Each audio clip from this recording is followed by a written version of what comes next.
Olá, tudo bem? Excelente noite, SBT Interior começando. Hoje é sexta-feira, dia 31 de maio. Eu sou Rodolfo Pardini, é sempre um prazer ter a sua companhia aí do outro lado. Veja agora os destaques da edição de hoje. O mês das festas juninas está chegando e muitas empresas já começaram a contratar funcionários e a reforçar os estoques para atender a demanda. Câmara de Birigui anula concurso público após uma recomendação do Ministério Público que investiga as supostas irregularidades na contratação da empresa que venceu a licitação. Amanhã é o Dia da Imprensa. A data reforça a importância do jornalismo profissional e o combate às fake news. Essas e outras notícias você acompanha a partir de agora.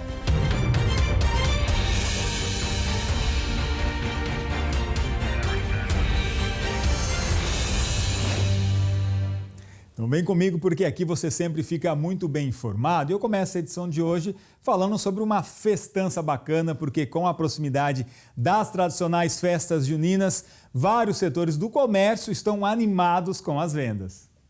As festas juninas estão chegando e com elas toda a animação e sabor que só essa época do ano proporciona. Eu adoro, porque é uma época gostosa, né? Os doces, as danças, as roupas que a gente veste, né? E não é só o público que está animado. O comércio e a indústria também sentem os impactos positivos das festas juninas. Nesta doceria, em Engenheiro Schmidt, a produção de doces está a todo vapor. Para dar conta de tantas encomendas, a equipe foi reforçada e mesmo depois das festas juninas, esses novos funcionários permanecerão na equipe, mostrando que a temporada de festas ajuda também a criar empregos e movimentar a economia local. A expectativa está das melhores possíveis, né? A gente espera que o mercado fique aquecido e tenha muitas vendas. É o nosso Natal em si, é a data mais importante do ano. A gente já contrata antes para eles ir tomando habilidade e ficando com a gente para os próximos anos. Outro setor que ganha com as festas juninas é o de artigos de época.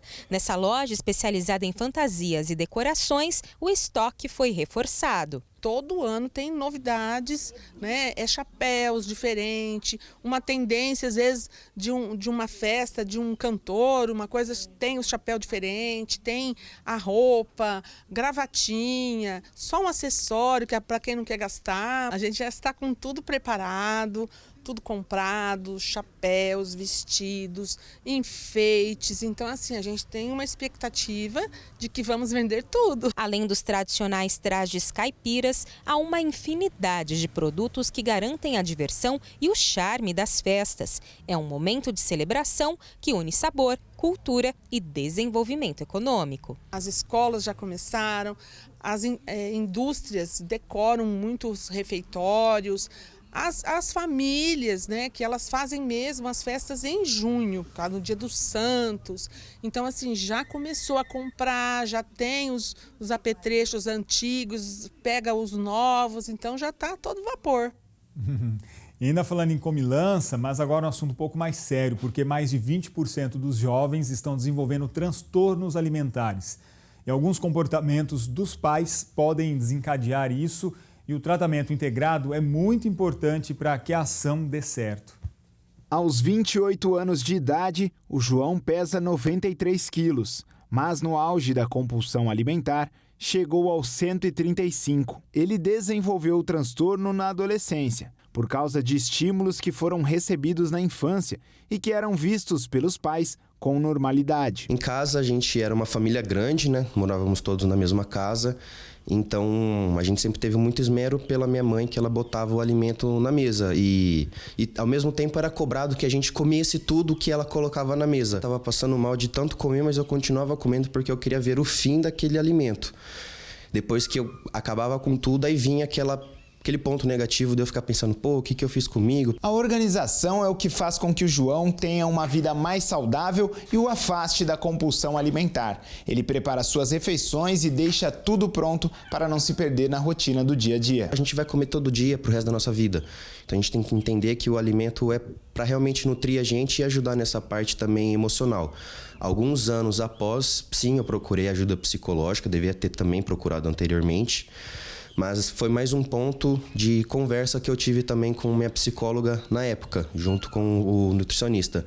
E Acho que a união desses dois, junto com o exercício, atividade física e organização de alimento, me ajudou a sair dessa compulsão alimentar que eu passei, que era muito feio mesmo. Segundo um estudo publicado pela Associação Americana de Medicina, mais de 20% dos jovens têm algum tipo de transtorno alimentar.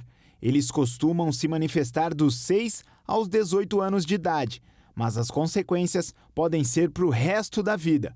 Alguns comportamentos representam um sinal de alerta. Principalmente comportamento de isolamento, né? Se a criança não tem mais o hábito de comer em público, se ela já deixa de fazer refeições em família, se ela não quer mais levar lanche para a escola. Ainda segundo a especialista, o tratamento deve ser multidisciplinar e não pode ser feito de forma brusca e restritiva. O primeiro passo é o psicólogo, com certeza, que ali a gente vai identificar algumas coisas e, se for de fato identificado o transtorno, a gente tem que agir com uma equipe multifuncional, né? Um médico que seja um endócrino, um psiquiatra, um médico qualificado para isso e um nutricionista, com certeza, é imprescindível para esse tratamento. A alimentação deve ter primordialmente o objetivo de nutrir, mas dá para garantir que a refeição seja de forma prazerosa também. Alimentação, vida social, tudo reflete, cara. Adolescente, principalmente, cara, ele vai sair com os amigos, ele vai para algum lugar comer alguma coisa, tem que ter isso, sabe? É só saber equilibrar. Alimentação, não existe nada que não possa, desde que esteja tudo equilibrado. Isso aí. Primeira pausa. Na volta tem as informações sobre a anulação do concurso público da Câmara de Birigui e ainda os detalhes da previsão do tempo. Já de volta com o SBT Interior, e o concurso público que estava sendo realizado na Câmara de Birigui foi anulado após uma recomendação feita pelo Ministério Público que investiga possíveis irregularidades na contratação da empresa. A anulação foi assinada pelo presidente da Câmara, vereador André Firmino, na última quarta-feira. A decisão foi baseada na recomendação feita pelo MP, que abriu um inquérito civil para apurar possíveis fraudes na contratação da empresa que venceu a licitação. No ofício enviado ao jurídico da Câmara no dia 25 de abril, o promotor justificou que a empresa não pode prestar serviços públicos por ter uma condenação na Justiça. Ainda segundo o promotor, a continuidade do concurso poderia acarretar em crime de improbidade administrativa. O concurso aberto no ano passado iria preencher 9 vagas para 6 cargos na Câmara de Birigui. Os salários variavam entre R$ 3.574 a R$ 17.644. A prova prática prevista para o dia 2 de junho também está anulada. E nós não conseguimos contato com a empresa que estava fazendo o concurso. Em relação aos participantes que pagaram a taxa de inscrição e fizeram a prova da primeira fase, o presidente da Câmara, André Firmino, ainda não se manifestou a respeito e informou, por enquanto, que está sendo analisada a possibilidade da abertura de um novo concurso público.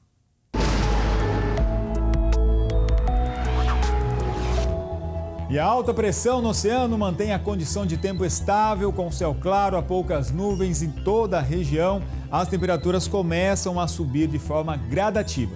Veja no mapa como fica o tempo para amanhã. Em Araçatuba, o sol brilha forte amanhã e os termômetros ficam entre 11 e 31 graus. Em Prudente, esfria um pouco mais e a mínima fica nos 10 graus. Em Rio Preto, amanhã a mínima vai ser de 14 graus e a máxima chega aos 29.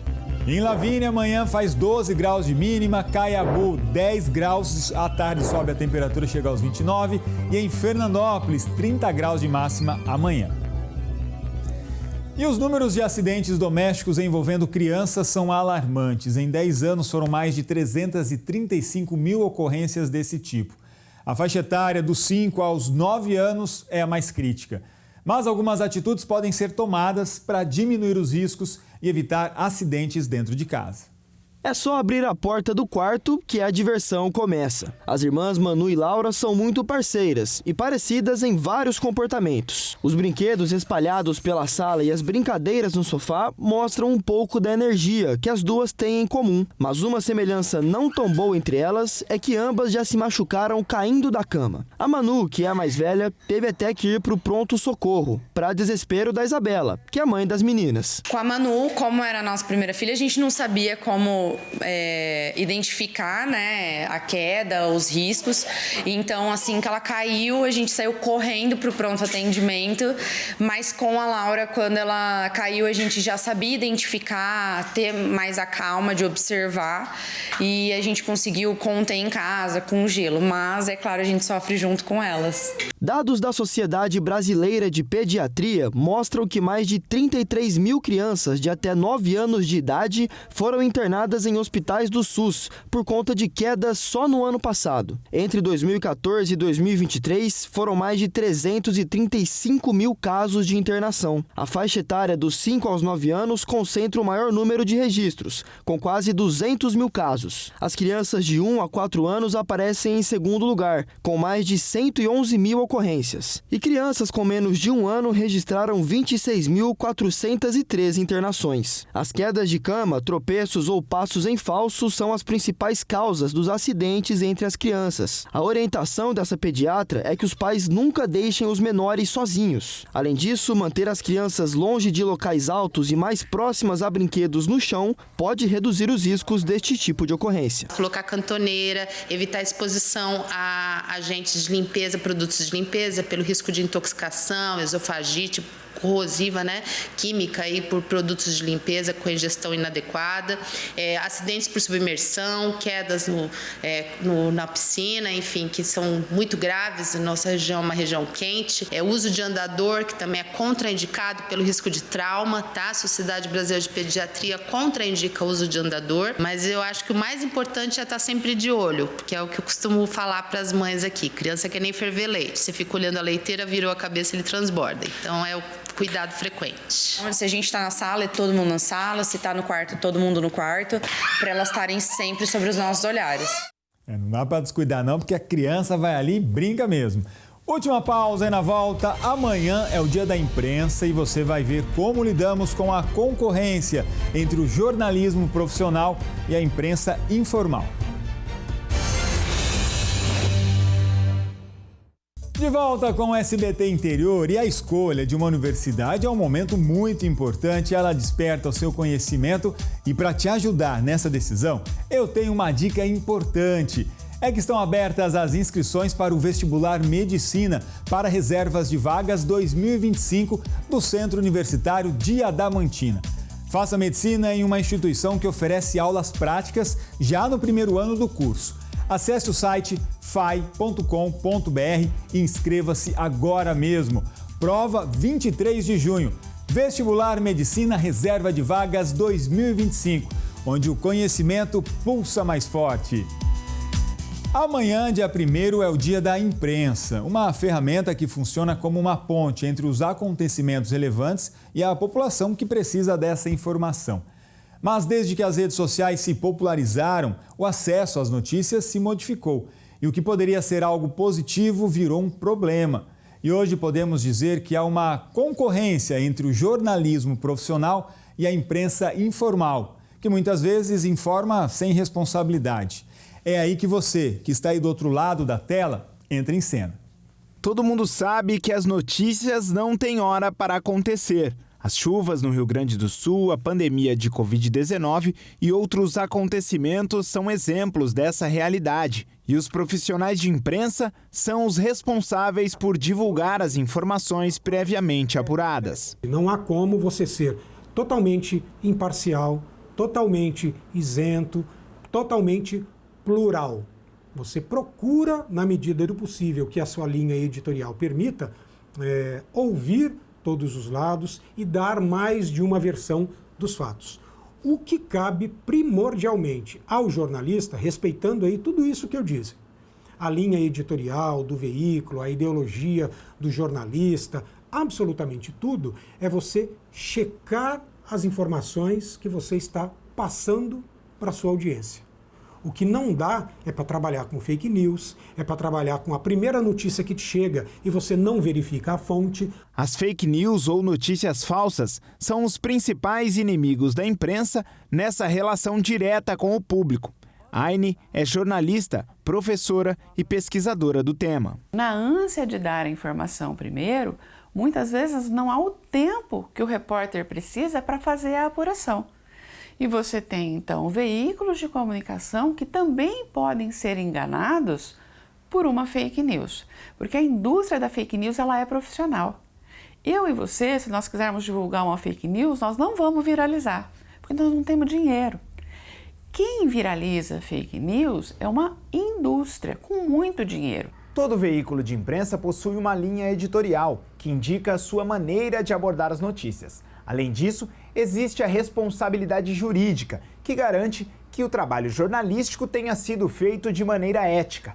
Caso contrário, veículo e jornalista serão cobrados judicialmente. A gente precisa de um código que limite aí a internet para que a gente possa combater os criminosos da internet.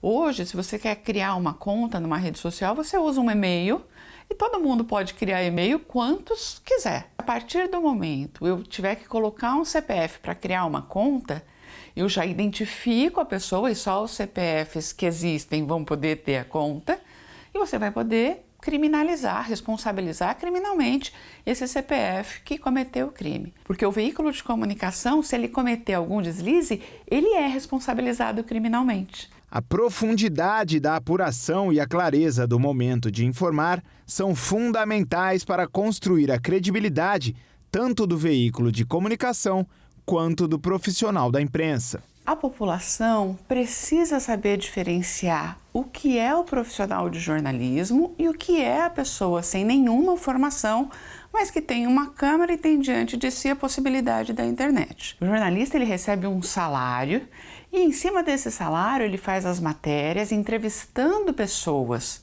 Não é o que o jornalista acha, é o que as pessoas dizem sobre aquele fato.